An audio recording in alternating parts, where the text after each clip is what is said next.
Assalamualaikum warahmatullahi wabarakatuh. Judul tulisan, Okelah perubahan, tapi sudah tepatkah yang diubah itu?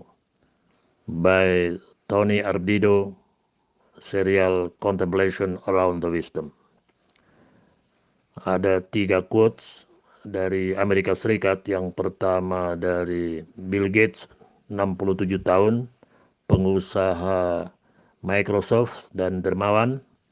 Kemudian Mark Zuckerberg, 38 tahun, pendiri Facebook, dermawan juga. Yang ketiga, Alan Glasgow, 1874 sampai 1945, seorang penulis.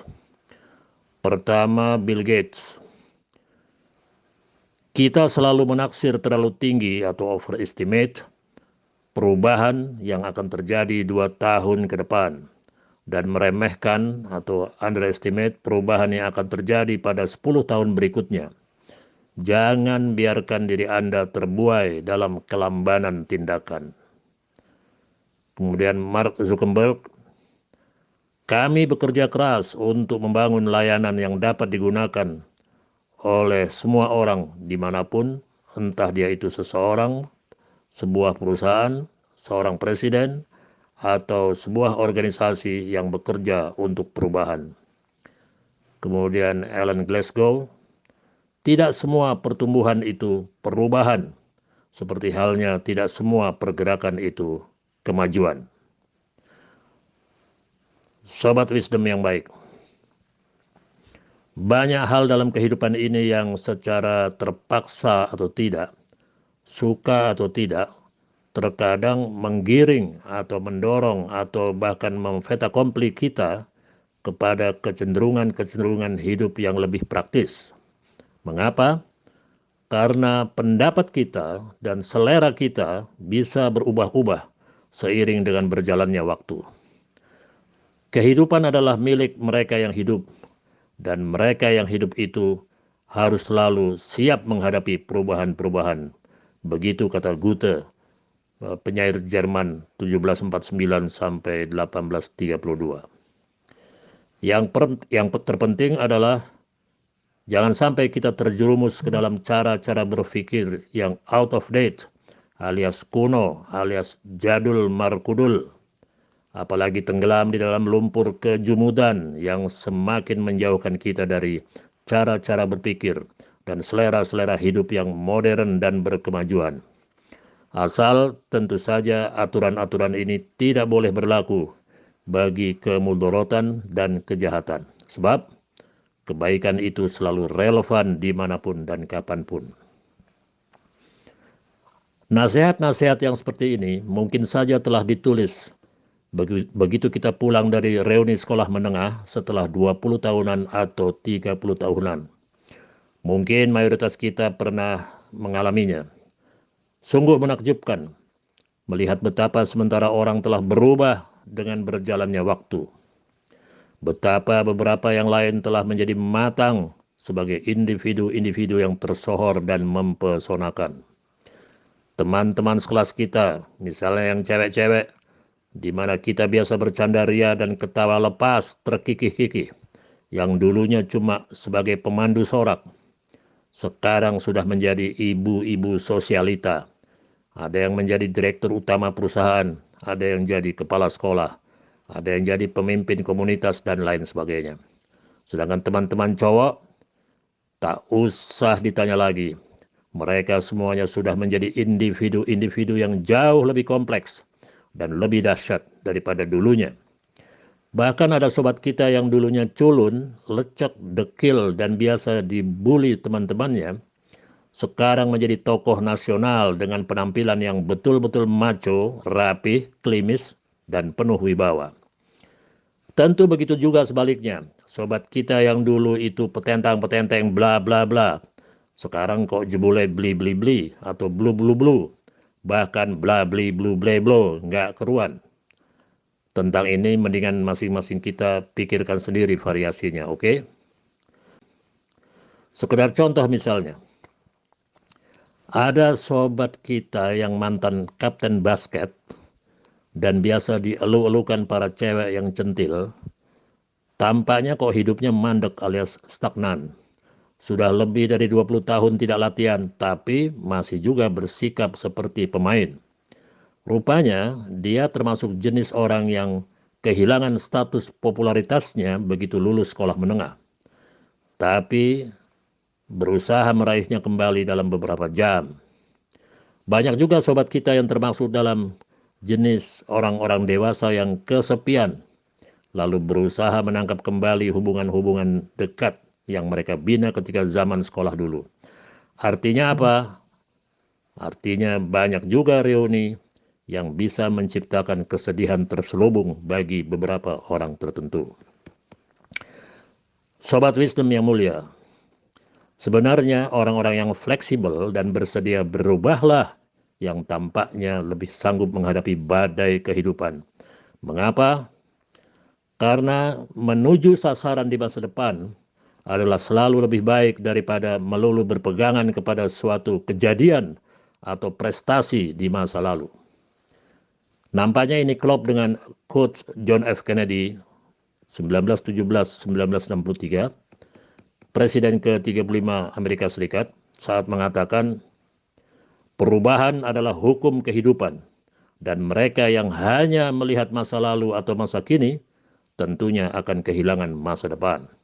Dan ini selaras juga dengan quotes-nya Charles Handy yang sekarang berusia 90 tahun, filsuf Irlandia, saat mengatakan perubahan adalah kata lain untuk berkembang atau mau belajar. Dan kita semua mampu melakukannya jika berkehendak. Yang jelas, kita perlu selalu membawa serta hal-hal esensial yang terbaik dari masa lalu kita. Apa itu? Tak lain adalah optimisme, semangat membara, kemurahan hati, kasih sayang, kepolosan usia muda yang lembut, ketidakmauan menyerah, bangkit lagi setelah jatuh, dan lain sebagainya, etc. etc. Waktu selalu berubah, sikap juga berubah. Kebudayaan pasti berubah. Kearifan lokal juga sewajarnya berubah-ubah. Lalu apa konsekuensinya? Tak lain, para cerdik pandai dan orang-orang bijak bestari mau tak mau juga akan berubah. Apalagi di dunia politik, dinamika perubahannya tentu lebih seru dan lebih menarik perhatian. Misalnya, Partai A, sebut saja Partai Macan, sempat menonjol selama kira-kira 20 tahun. Tetapi kemudian kita tidak melihat banyak pendukungnya di konvensi-konvensi politik modern dan milenial. Sementara Partai B, sebut saja Partai Kuda, tiba-tiba datang melesat dan menyalip Partai Macan. Tapi Partai Kuda dibayang-bayangi oleh Partai Beruang yang menyelinap di antara macan dan kuda. Belum lagi kita cerita tentang banyak bermunculannya partai-partai baru. Ada partai gajah, ada partai badak, ada partai anjing, ada partai babi, partai kambing, partai monyet, partai ular, bahkan partai marmut dan partai belut pun ada. Yang lucu, ada beberapa partai yang tak sinkron antara besar badan yang dicitrakannya dengan kenyataan yang dimilikinya. Misalnya Partai Gajah, ternyata isi dan kualitasnya cuma marmut-marmut doang. Ada Partai Badak, semuanya isinya cuma kelas-kelas belut, bahkan cacing saja. Tapi apa boleh buat? Ya begitulah politik.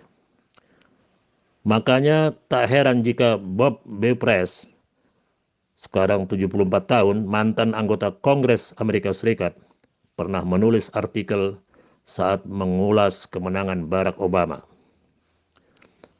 Pada tahun 2008, semua bintang sejajar dengan sempurna untuk kemenangan 6 poin Obama atas John McCain. Dia adalah orang baru yang tidak berpengalaman dan belum teruji. Tapi dia berhasil meyakinkan cukup banyak pemilih untuk melukis versi mereka sendiri tentang apa yang dimaksud dengan harapan dan perubahan di kanvas kosong yang dia sediakan. Sobat Wisdom yang bijak, makanya sepatutnya lah kita renungkan kembali baik-baik kehidupan kita sendiri selama ini demi masa mendatang yang lebih cemerlang. Kita mengalir saja dan nikmati prosesnya, bukan sekedar hasilnya. Seperti yang dikatakan oleh sang pembalap motor Inggris Jack Dixon, 26 tahun. Jika kau hanya fokus pada hasil, maka kau tak akan mendapatkan perubahan. Tapi jika kau fokus pada perubahan, maka kau akan mendapatkan hasil. Dan untuk jangkauan spektrum yang lebih luas, apalagi menyangkut ideologi, politik, ekonomi, sosial budaya, agama, pertahanan, keamanan, Ipolexos Budak Hankam, sebaiknya lah kita koreksi lagi. 1. Sikap-sikap kita. 2. Komitmen-komitmen kita. 3. Hubungan-hubungan kita. 4. Pikiran-pikiran kita. 5. Prioritas-prioritas kita. Dan last but not least, tentang situasi mutakhir negeri ini, di mana kadang tak jelas mana yang lurus dan mana yang bengkok, tersamar mana yang asli dan mana yang palsu. Dan kita tidak ingin kemelut yang ada sekarang ini nantinya cuma bagaikan keluar dari moncong musang lalu masuk ke moncong serigala. Maka yang perlu kita cermati adalah yang keenam, yaitu tentang gerakan-gerakan atau unjuk rasa dan demonstrasi kita yang walaupun okelah harus ada perubahan dan itu pasti, tapi sudah tepatkah yang akan diubah-ubah itu, yakni tentang apa-apanya dan siapa-siapanya. Salam Wisdom, TA 14 April 2022. Assalamualaikum warahmatullahi wabarakatuh.